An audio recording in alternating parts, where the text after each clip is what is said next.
Hello everyone, আমি প্রকাশ আসসালাম। আজকে একটি নতুন ভিডিও নিয়ে আজকে ভিডিওতে আমরা আলোচনা করব ডিপ্লোমা ইন ইঞ্জিনিয়ারিং এর ট্রান্সফার নোটিশ কবে দিবে এবং কারা এই ট্রান্সফারের জন্য আবেদন করতে পারে এবং কোন বিষয়ের উপর নির্ভর করে ট্রান্সফার হয়।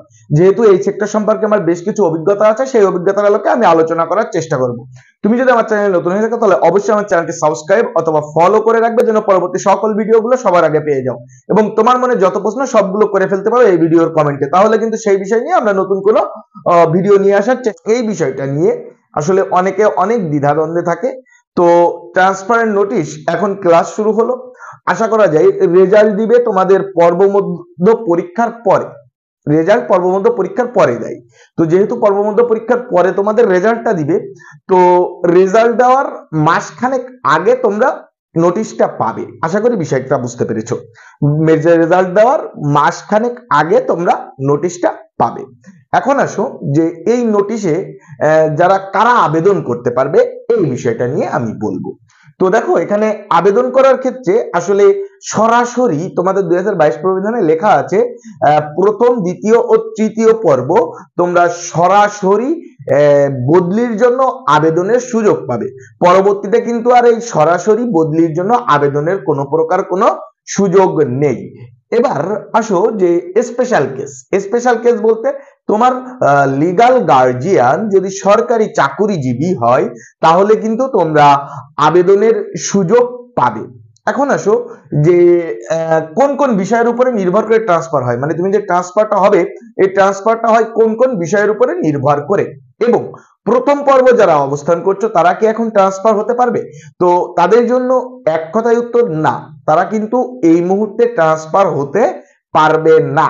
এখন আসো যে কোন কোন বিষয়ের উপরে নির্ভর করে ট্রান্সফার হয়, খুবই গুরুত্বপূর্ণ বিষয়। যারা প্রথম পর্বে আছো তোমরা কিন্তু এখনই ট্রান্সফারের জন্য অ্যাপ্লাই করতে পারবে না। তোমাদের কি করতে হবে যে প্রথম পর্বে পরীক্ষা দিয়ে উত্তীর্ণ হওয়ার পরেই কিন্তু তোমরা সুযোগটা পাবে ট্রান্সফার হওয়ার জন্য। আগে আবেদন করে রাখবে, দেন হচ্ছে পরীক্ষায় উত্তীর্ণ হওয়ার পরে যদি তুমি পরীক্ষায় উত্তীর্ণ হতে পারো, এখানে শুধু পরীক্ষায় উত্তীর্ণ হলেই কিন্তু আসলে তোমার কি বলবো ট্রান্সফার হয় না। তো ট্রান্সফারের আবেদন প্রক্রিয়াটা আসলে কি?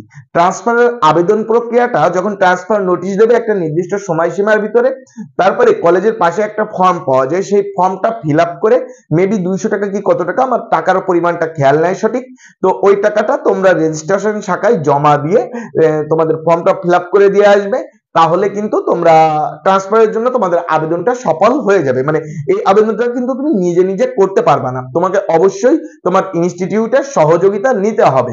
এবং সেখানে কিন্তু যদি তোমার একবার ট্রান্সফার হয়ে যায় সেক্ষেত্রে কিন্তু তোমার সেখান থেকে ফিরে আসার কোনো প্রকার কোনো সুযোগ নেই, তোমাকে সেই প্রতিষ্ঠানে চলেই যেতে হবে। অনেক সময় আমি দেখেছি আমার যারা স্টুডেন্ট আমার কাছে পড়ে এরা প্রথমে উদ্বেলিত হয়ে অনেক সময় ট্রান্সফারের আবেদন করে, কিন্তু বন্ধুত্বের টানে আসলে পরবর্তীতে যখন ট্রান্সফার হয়ে যায় তাদের এখান থেকে ছেড়ে যেতে ইচ্ছা করে না। এরপরে আসো যে কোন কোন বিষয়ের উপর নির্ভর করে ট্রান্সফার হয়। মোস্ট ইম্পর্টেন্ট যে তুমি শুধু পাস করলেই ট্রান্সফার হবে বিষয়টা কিন্তু এরকম না। তো প্রথম যে বিষয়টা সেটা হচ্ছে পাস, তোমাকে সবগুলো সাবজেক্টে পাস করা লাগবেই, এটা হচ্ছে মোস্ট ইম্পর্টেন্ট। দেন হচ্ছে কি, যে প্রতিষ্ঠানে মানে ট্রান্সফার হতে চাচ্ছ সেই প্রতিষ্ঠানে আসলে ওই টেকনোলজিতে ওই শিফটে সিট খালি আছে কিনা, এটা হচ্ছে নেক্সট। এরপরে 3 নম্বর বিষয়টা হচ্ছে মেয়েদের ক্ষেত্রে অগ্রাধিকার বেশি, মেয়েদের ক্ষেত্রে অগ্রাধিকার বেশি। 4 নম্বর বিষয়টা হচ্ছে তোমার বাসা থেকে কলেজের দূরত্ব। এখন কথা হচ্ছে তাহলে আমার বাসাটা কিভাবে চিনবে? তোমরা যখন ইনস্টিটিউটে ভর্তি হয়েছো তোমাদের যে পার্মানেন্ট যে অ্যাড্রেস দিয়েছো সেখান থেকে আসলে ভেরিফিকেশন করা হয় যে তোমার বাসা থেকে তুমি যে প্রতিষ্ঠানে ট্রান্সফার হতে চাচ্ছ সেই প্রতিষ্ঠানের ডিস্টেন্সটা কতটুকু। এরপরে আসো যে 4 নম্বর যে বিষয়টা করে তোমার ফ্যামিলির আর্থসামাজিক অবস্থা কেমন, এই বিষয়টা কিন্তু একটা এফেক্ট ফেলে।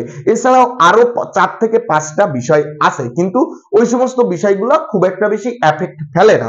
তোমাদের এই যে 4টা বিষয় আছে এই 4টা বিষয় তোমাদের আসলে ট্রান্সফারের ক্ষেত্রে এফেক্ট ফেলে। তবে মোস্ট ইম্পর্টেন্ট বিষয় হচ্ছে যে পাস এবং তোমার কি সিট খালি, এই দুইটা হচ্ছে সব থেকে বেশি ইফেক্ট ফেলে। দেন হচ্ছে গার্ল, অর্থাৎ মেয়েরা সুযোগটা বেশি পায়। এই